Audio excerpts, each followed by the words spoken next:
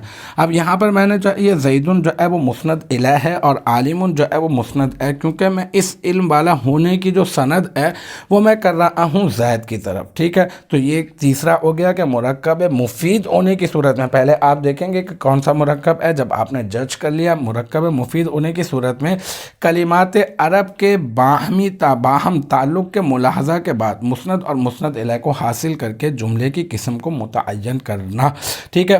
اور پھر اس کے بعد اعرابی غلطی سے محفوظ رہنا۔ دیکھیں یہاں پر ضربہ زیدن ہے نا، یہاں پر یہ فاعل بن رہا ہے، تو فاعل جو ہے وہ آلت رفعی میں ہوتا ہے، تو اس کے اوپر دو پیش آئے۔ اسی طرح سے یہ جو ہے وہ آلت نصبی میں ہوتا ہے، مفعول، تو دو ہم لوگ اس کے اوپر زبر لے کر آئے۔ اچھا، موصوف اور صفت جو ہے وہ تابع ہوتے ہیں، یہاں پہ موصوف جو ہے وہ فاعل بن رہا ہے تو صفت بھی فاعل بن رہی ہے۔ مبتدا آلت رفعی میں ہوتا ہے تو خبر بھی آلت رفعی میں ہوتی ہے، تو یہاں پر مبتدا اور خبر کے اوپر دونوں کے اوپر ہم نے کیا کیا، اعراب جو ہے وہ آلت رفعی والے ڈالے۔ تو اس طرح سے اعرابی غلطی سے محفوظ رکھنا بھی ترکیب کا مقصد ہوا کرتا ہے۔ تو میرے خیال سے اتنا ہی جو ہے وہ آج کی کلاس میں اتنا ہی کافی ہے۔